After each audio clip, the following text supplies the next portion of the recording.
Olá, o nosso grupo é composto por mim, Marine Ventura, pelo Igor Vendrame, pelo Augusto Vieira Batista Neto e pela Andressa de Lima Salvador. Junto nós vamos falar um pouco sobre as doenças, pragas e plantas daninhas na cultura do café e o seu controle. Começando então pelas doenças. As doenças, elas se encontram entre os principais fatores que limitam a produção do café. Então, nós dividimos em três partes. Doenças da parte aérea, que vão ser aquelas doenças que acometem as folhas, as hastes, os ramos e os frutos. As doenças de solo, que são as doenças que vão acometer as raízes e o colo da planta. E a doença causada por vírus. Começando então pelas doenças de parte aérea, nós temos a ferrugem do cafeeiro, causado pelo fungo Emileia vastatrix.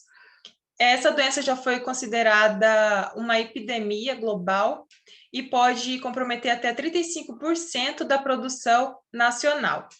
O sinal característico é a presença de uma massa pulverulenta, igual nós podemos ver nessa imagem aqui, essa pulverização de cor mais alaranjada, também pode aparecer num amarelo mais acentuado. Essa pulverização é os esporos desse fungo, dessa ferrugem. Esses esporos, eles são facilmente desprendidos pelos ventos ou pela água da chuva e pode estar sendo levado a um tecido sadio e está ocorrendo a contaminação. Então, o sinal característico é essa massa pulverulenta, que são os esporos, né, desse patógeno na parte de baixo da folha. Na parte de cima, na face adaxial da folha, podemos ver essas cloroses de coloração amarelo claro aqui na face da folha, na face superior da folha. E, inicialmente, essa doença ela ataca as folhas da saia do cafeeiro, porém ela vai evoluindo para o ápice da planta e vai causando a desfolha. Outra doença de parte aérea é a cercosporiose, causada pela Cercospora copeicola. Essa doença ela ataca tanto as folhas como os frutos. Nas folhas, as lesões são essas lesões circulares necróticas, com o centro mais esbranquiçado, e ao redor dessas lesões necróticas, podemos observar esse halo amarelecido. Já nos frutos, ela vai ocasionar essas lesões necróticas deprimidas, fazendo com que os frutos verdes, eles amadureçam precocemente. Então, vai estar ocasionando aí dano direto nos frutos. A mancha de foma também é uma doença de parte aérea, causada por todas as espécies do gênero Foma. Vai causar essas manchas escuras, necróticas, causando deformação nas bordas do limbo foliar, ou seja, é uma doença mais restrita ali para o limbo foliar, para a borda do limbo foliar, e vai se desenvolvendo em sentido da nervura da folha. Então, vai deixando esse aspecto aí retorcido na folha, toda necrótica. E já nos ramos, que essa doença também ataca os ramos, acaba fazendo com que o ramo se torne improdutivo, causando esse enegrecimento no ramo e fazendo com que ele seque e não irá produzir nada de fruto. Mancha de ascoxita, outra doença da parte aérea, causada pela ascoxita cófia. Os sintomas eles são mais evidentes em folhas mais velhas e os sintomas são caracterizados por lesões escuras e dentro dessas lesões, no centro dessas lesões, tem o formato desses anéis concêntricos, situados mais no meio, próximo ali do limbo foliar, e causa queda prematura de folhas, frutos e seca dos ramos. E normalmente a mancha de ascoxita ela ocorre junto com a mancha de foma. Então, por isso que muitas vezes se confunde mancha de ascoxita com mancha de foma, mas normalmente elas ocorrem simultaneamente. Outra doença de parte aérea é o amarelinho. Essa doença é causada por uma bactéria, que é a Xylella fastidiosa. É uma doença sistêmica, ela se restringe ao xilema da planta. E o principal dano que vai se observar na planta de café são os ramos e internódios mais curtos. E a transmissão dessa doença ela é feita por várias espécies de cigarrinhas sugadoras, ou seja, essa cigarrinha vai se alimentar de alguma planta que está infectada com essa bactéria, e ao se alimentar de uma planta sadia de café, ela vai estar inoculando, inserindo essa bactéria ali no xilema da planta e vai estar ocasionando, então, a doença. Além dos internódios mais curtos, dos ramos mais curtos, essa bactéria ela também pode ocasionar necrose e abscisão foliar, redução do crescimento e declínio do vigor e, por fim, pode ocasionar até a morte da planta de café. E essa doença ela está relacionada ao estresse, se a planta está sofrendo algum estresse por nematóide, ou se a planta ela passou por um longo período de estiagem, então ela vai ficar mais suscetível. E aqui nessa imagem, do lado esquerdo, nós podemos observar uma planta que está acometida com essa doença, com um amarelinho, com a Xylella fastidiosa, como os internódios estão mais curtos, e do lado direito, uma planta sadia. Agora, indo para doenças de solo, temos a risoctoniose, causada pela Rhizoctonia solani. Essa doença ela vai começar os danos desde lá de plântulas, ainda quando o café ainda for uma muda, lá no viveiro. Ou seja, vai ocasionar uma lesão ali no colo da planta, vai causar um enforcamento e pode até ocasionar o tombamento dessa planta, a morte dessa planta, conhecido como dumping off. Essa doença ela pode também ela pode ser observada em reboleiras. E no campo, com essas plantas mais adultas, as plantas elas podem murchar e secar e também podem tombar por conta, né, desse enforcamento que esse fungo faz ali no colo da planta. Outra doença de solo é a roseliniose, causada pela Roselinha bunondes. Essa doença ela é mais restrita a áreas que foram plantadas árvores. Por quê? Essa doença ela gosta de troncos e restos de árvores, de raízes, de matéria orgânica em decomposição. Então, se for uma lavoura jovem que foi inserida em uma área que antigamente tinha floresta, algumas árvores, certamente essa doença vai acometer a cultura do café. Os sintomas dessa doença ocorrem principalmente ali na raiz, né? Acomete na raiz. E os sintomas eles vão iniciar com amarelecimento e murcha das plantas e queda de folhas e morte dos ramos. E se a gente retirar essa planta do solo, nós vamos observar em sua raiz o crescimento esbranquiçado do fungo. Igual podemos ver aqui nessa imagem, esse esbranquiçamento aqui são as estruturas do fungo. Outra doença de solo é a fusariose, causada por todas as espécies de fusário. Vai ocasionar na planta um amarelecimento, uma murcha, uma paralisação do crescimento e a morte do topo da planta. Essa doença ela vai obstruir as raízes, então vai ocasionar uma seca de ramos, a desfolha, e pode ocasionar também a seca prematura de frutos, então vai estar ocasionando um dano direto ali nos frutos. Pode ocorrer também a formação de raízes adventícias, e o fusário, ele é beneficiado se tiver ali na área nematóides, né? Porque o nematóide vai estar abrindo uma passagem direta para esse fungo. E se fizermos uma raspagem ali na casca do café que está sendo acometido por essa doença, nós vamos observar o escurecimento dessa raiz. Outra doença de solo são os nematóides. Vamos então estar falando agora dos nematóides de galha, do gênero Meloidogene.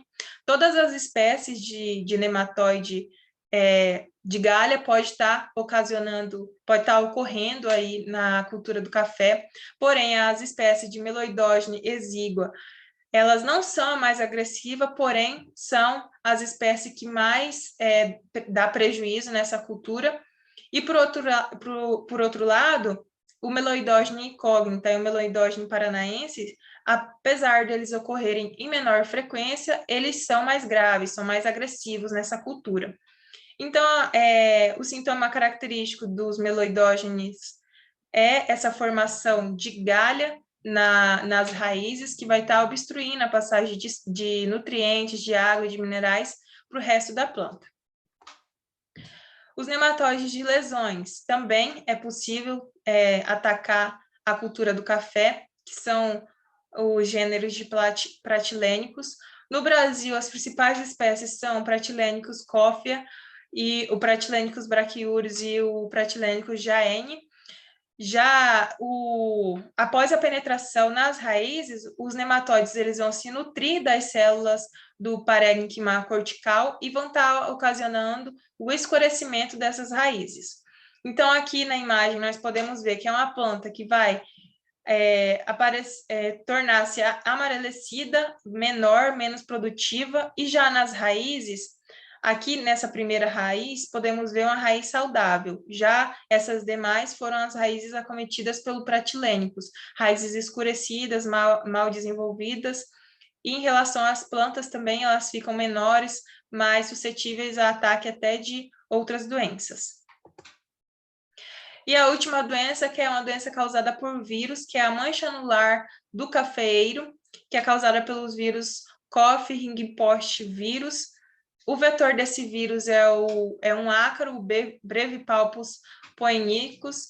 Esse vírus ele vai causar uma desfolha intensa nas plantas de café, vai ocasionar essas manchas cloróticas nas folhas de coloração amarelo claro, em formas de anéis concêntricos. E nos frutos, principalmente quando os frutos estão em estágio de cereja, igual nessa imagem aqui, vai ocorrer manchas cloróticas salientes e regulares. Essas manchas aqui de coloração amarelo claro. Então, períodos de estiagem vão favorecer o aumento do ácaro, e então o ácaro é o vetor desse vírus, então vai estar ocorrendo em maior proporção o ataque desse vírus.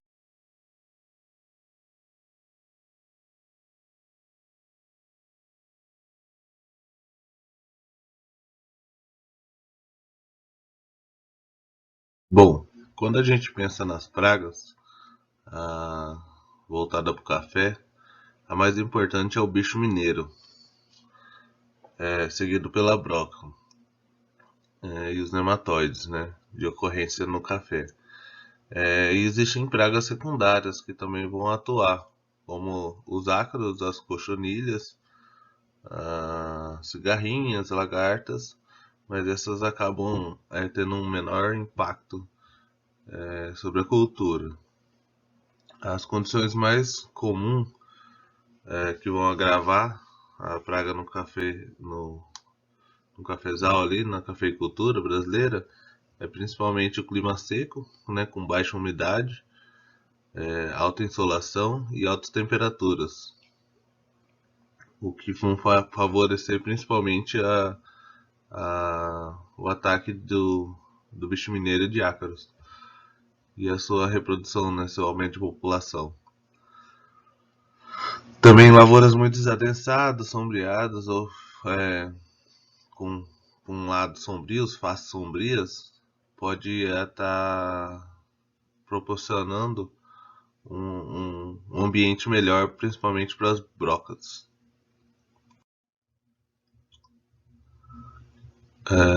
Aqui eu vou falar um pouco sobre o bicho mineiro, né? Essa aqui é o ciclo de vida do ciclo mineiro, do bicho mineiro. Como vocês podem ver aqui, né? Do ovo, vira lagartinha ali, aí ela empupa, que é a crisálida, e até se tornar adulto. Então na fase adulta é uma pequena mariposa de coloração branca, prateada. Aí no final da tarde coloca os ovos na parte superior das folhas. Com a eclosão dos ovos, as larvas passam a se alimentar do tecido exigente entre as duas epidermes da folha, formando áreas vazias, que são as minas, que é o que a gente vê aquele sintoma na folha do bicho mineiro. O que caracteriza o nome, né, da praga. O que vai favorecer essa praga? São temperaturas médias elevadas e grandes períodos de estiagem. São condições climáticas que favorecem a evolução dessa praga. Os danos causados ao cafeeiro se referem à redução da área foliar, com isso vai diminuir a quantidade de fotossíntese, e a questão do pegamento de floração acaba tendo um maior abortamento, né, por ter uma menor taxa de fotossíntese na planta ali, de assimilados, você acaba tendo um menor pegamento da florada. E com isso você acaba reduzindo a produção, né? O que é interessante ver que quando há um ataque do bicho mineiro, a desfolha ocorre do topo para a base da planta. Outro bicho é a broca do café. Aqui é o besouro da broca do café. É um besouro bem pequeno. E esse aqui são como é que ele fica o café ali, a estrutura do café após o ataque dele. Geralmente ele entra, né, e come o miolinho ali, o grão. Bom, o inseto na fase adulta é um pequeno besouro da cor escura brilhante. A fêmea secundada perfura os frutos na região da coroa até atingir a semente, onde faz uma pequena galeria onde realiza as posturas. As larvas nascidas, ao se alimentarem, vão destruir parcialmente ou totalmente a semente do café, que é o ponto principal na hora da comercialização, né, do café. A broca ataca os grãos de café em vários estádios de desenvolvimento, preferencialmente o grão de café, preferencialmente o grão verde, que é esse da foto aqui embaixo, maduro ou seco. Algumas condições favorecem a evolução da praga, como antecipação do período chuvoso, floradas precoces, colheita anterior mal feita, que é no caso de sobra de restos culturais, principalmente de grãos, né? Lavouras com problemas de fechamento, espaçamentos reduzidos, fundos de grotas, terreiros mais úmidos, lavouras sombreadas, terrenos de exposição voltada para leste ou sul e também lavouras próximas a terreiros ou cafezais abandonados. O que esses cafezais normalmente são um problema, né? Porque eles são uma área onde acaba ocorrendo essa praga, essa broca grandemente, e ela acaba se disseminando para as outras regiões. O prejuízo causado pela broca pode ser a derrubada de frutos verdes, perca de peso, depreciação do café, como a broca vai estar atingindo ali a semente, o grão do café, né? Então impacta diretamente nas questões de qualidade e produção. Quando se fala em café para exportação, ele só pode ser classificado como café de exportação se tiver menos de 10% dos grãos com ataque de broca.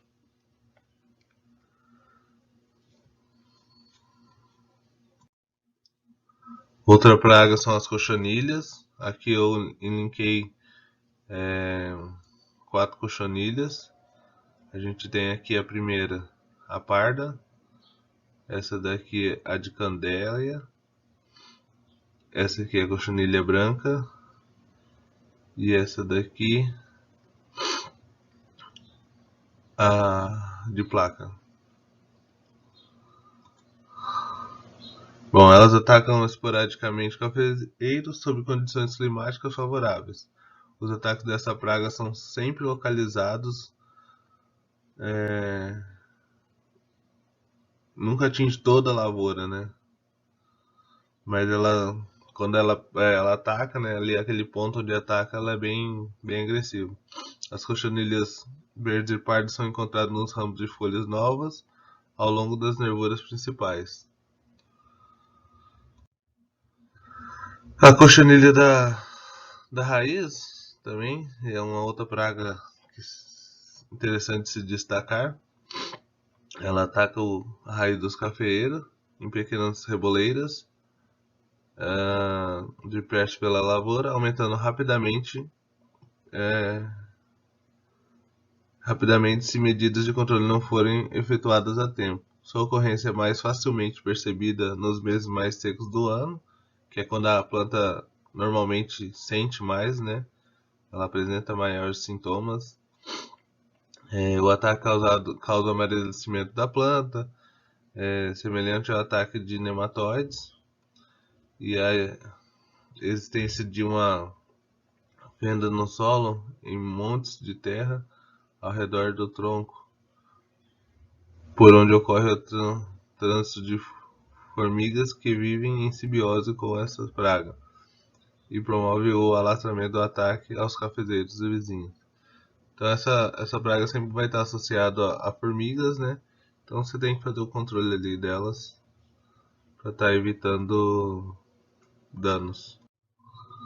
Outra praga que o ácaro vermelho, os ácaros também são pragas, né? São mais secundários, como eu tinha comentado antes. O ataque ocorre geralmente em reboleiras, então não é na área total, geralmente é localizado, né?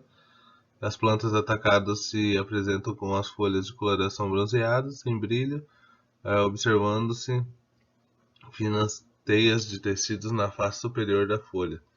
Se não houver controle, pode tomar a lavoura toda. Aqui são fotos do ácaro, como que eles são. São insetos bem pequenos mesmo, mas possíveis sim de ver eles a olho nu. O ácaro branco, as folhas atacadas ficam recurvadas e crespadas pelo crescimento desuniforme do limbo foliar, evoluindo para a necrose, fendas e rasguras nas folhas, folhas deformadas e ásperas. Há uma pequena queda e redução do tamanho das folhas. Então esses são os sintomas quando há presença de ácaro branco, assim como o outro ácaro, ele também ocorre em reboleiras e se não for cuidado, ele vai se espalhando. E o ácaro plano, ou da leprose.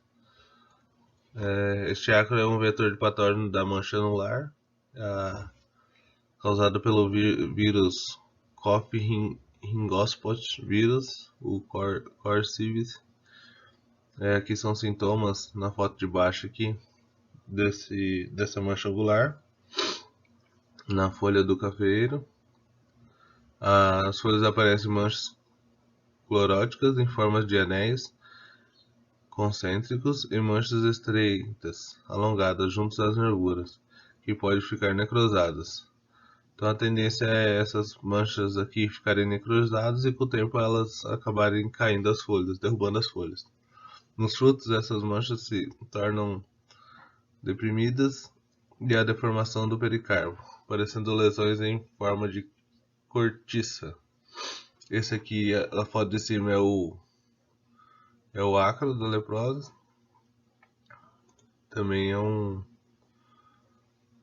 uma praga que ocorre nas lavouras. Bom, falando um pouco então sobre as plantas daninhas que ocorrem dentro da lavoura de café, como a gente sabe, as plantas daninhas elas competem por recursos básicos, né? Como por água, luz, nutrientes e espaço ali para o crescimento. Indiretamente, elas também podem prejudicar as plantas cultivadas por meio da exudação de substâncias alopáticas, né, que são substâncias tóxicas, e por serem hospedeiras também de pragas e doenças que depois vão estar acometendo a cultura do café. Na cultura do café é comum encontrar as seguintes plantas daninhas: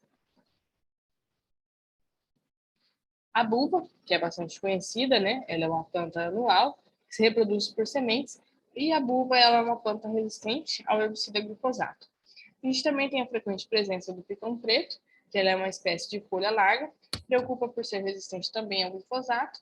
Ela se reproduz por via semente e é encontrada durante todo o ano dentro da lavoura.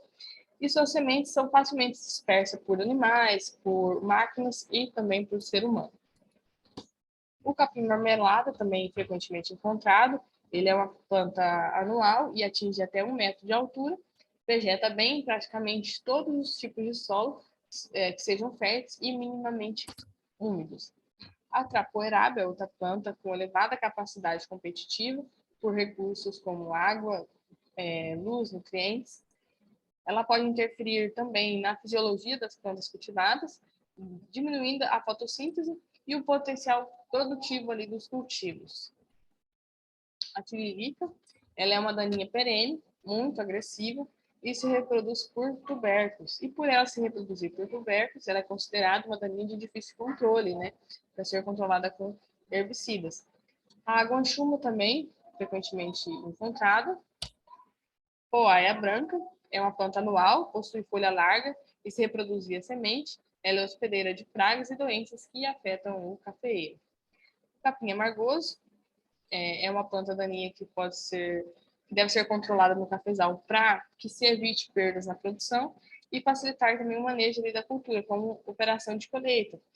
E hoje, já com as estratégias, né, modernas e com os produtos certos, na hora certa, é fácil o controle dessa daninha. O capim-pé de galinha é uma planta anual, ocorre em épocas quentes e também se adapta em solos compactos, se reproduz via semente e causa danos principalmente em cafezais jovens, né, novos. Facilmente encontrada também a corda de viola, é uma planta do tipo trepadeira. Essa corda de viola ela possui flores bem bonitas, vistosas, né?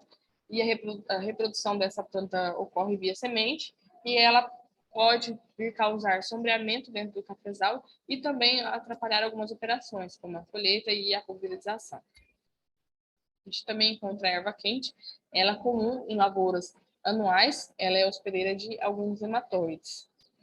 O capim de burro é uma planta invasora muito frequente e também agressiva, preferindo solos mais arenosos e secos do que argilosos e com boa capacidade de retenção. Bom, a Maria Pretinha, ela é uma planta bastante comum dentro dos cafezais e as sementes dessa planta, ao serem enterradas profundamente no solo, ela entra em estado de dormência e pode ficar ali durante anos. Esses frutinhos pretinhos que aparecem na foto, eles são considerados tóxicos. E essa planta também ela é hospedeira de nematóides, principalmente do gênero Rhotilentus e do gênero Meloidose. O caruru é uma planta de ciclo anual, ele é resistente também a herbicida e ele é hospedeiro também do nematóide Meloidose e também do vírus mosaico do tabaco.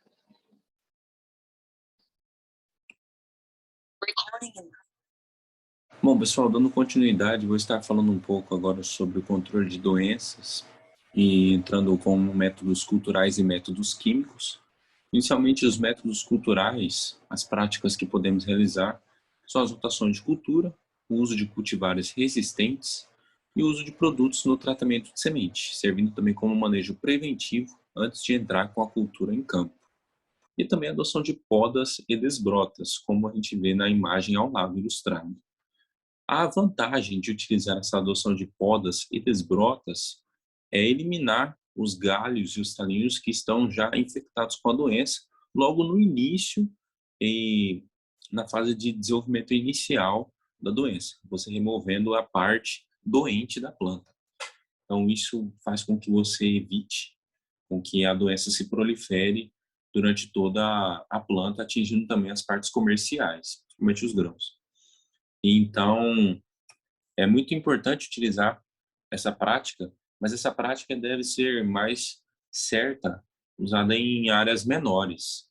Porque à medida que pegamos uma área com um talhão muito grande, fica um pouco inviável de você controlar através de podas e desbrotas. Então, nós partimos mais para o controle químico, através dos métodos com uso de fungicidas sistêmicos e protetores, usando produtos com ingrediente ativo à base de metominostrobina e tebuconazol, como é o exemplo do Fusão EC, um produto registrado para a cultura do café da empresa Ihara. E também o tiofanato metílico, que é o Cercobin, também sendo um produto, um fungicida para controle de doenças que mais atingem a cultura do café. Então, acaba sendo mais viável para grandes áreas o método químico, não sabendo que em relação a doenças tem muito essa de time de aplicação para evitar com que a doença se desenvolva muito rápido, que é o que acontece em maioria das culturas. Bom, o controle de pragas, ele deve ser realizado segundo os preceitos do manejo integrado de pragas, que é o MIP, e o controle cultural, comportamental e genético varietal. O controle biológico pode ser através de parasitoides ou fungo Beauveria baciana. E também o controle químico, através de produtos registrados para a cultura, como é o clorpirifos, na dose de 1 a 1,5 litro por hectare. Que nós temos o inseticida e a ação também dele contra os insetos. Então, o mesmo serve para inseticidas. Às vezes, você pode perder um pouco o time da aplicação, então você controlar com controle químico acaba sendo um pouco mais rápido e mais ágil, né, do que em relação ao controle biológico.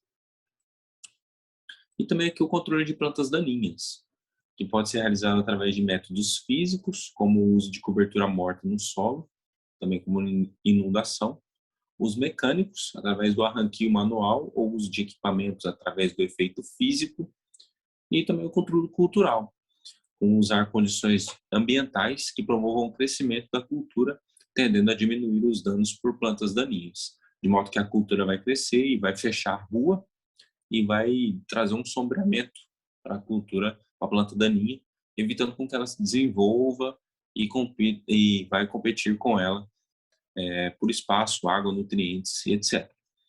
Mas também o controle químico, que hoje é o mais utilizado, através de produtos registrados, como o glifosato WG, na dose de 0,5 a 2 quilos por hectare, e o diquat, também usado, muito utilizado na dessecação, né, da uma cultura da soja, usado na dose de 1,5 litro a 2,5 litros por hectare.